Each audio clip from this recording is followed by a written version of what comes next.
This is a fantastic 65 watts power delivery port charger from Anker in such a small package. 65 watts, can you believe it? Let's test the output. Let's plug in.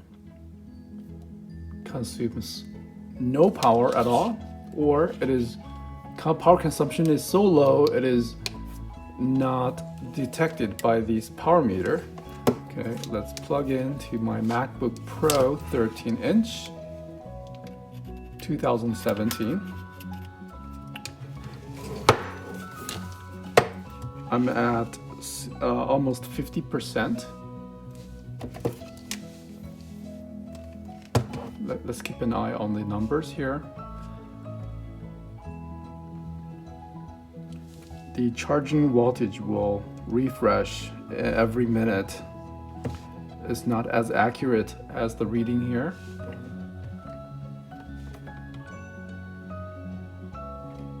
Rated at 65 watts, 55% charged.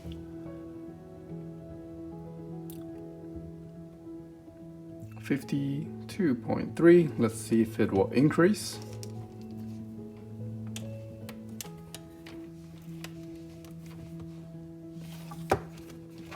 I feel like I need to design a stand for this power meter so I don't have to hold it all the time. Okay, I think it is stable at 52 watts. Still not refreshed. Anyway, increased from 49.2 to 50.3%. Still at 52 watts. I also got the 30 watts option and the 20 watts option. These are for charging iPhones. And this is the 30 watts option for charging your for your MacBook Air or iPad Pro. I have tested this one in the previous video too. Yeah, I think that's 52 watts. That's the maximum power that my MacBook Pro would take. Let's switch to the 30 watts. I believe it will charge and this thing would max out at 30. Yeah. And I can of course test the 20 watts charging the MacBook Pro too. This is totally inaccurate. This app is called Coconut Battery. All right. So that's the only way to max out this 30 watt charger or use an iPad Pro or MacBook Air. It's okay to use this one with my iPhone. Okay, that's 30 watts. Let's try this tiny little charger.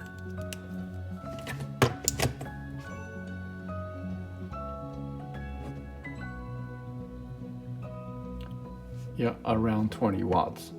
That's correct.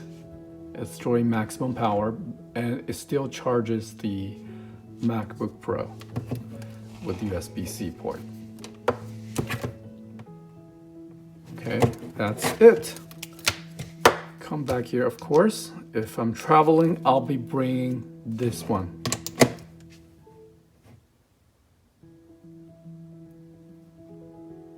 We are at 51.3, so already up 1%.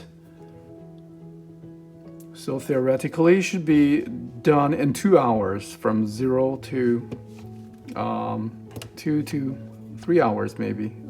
If we get to 90% or 80%, the charging will slow down, of course.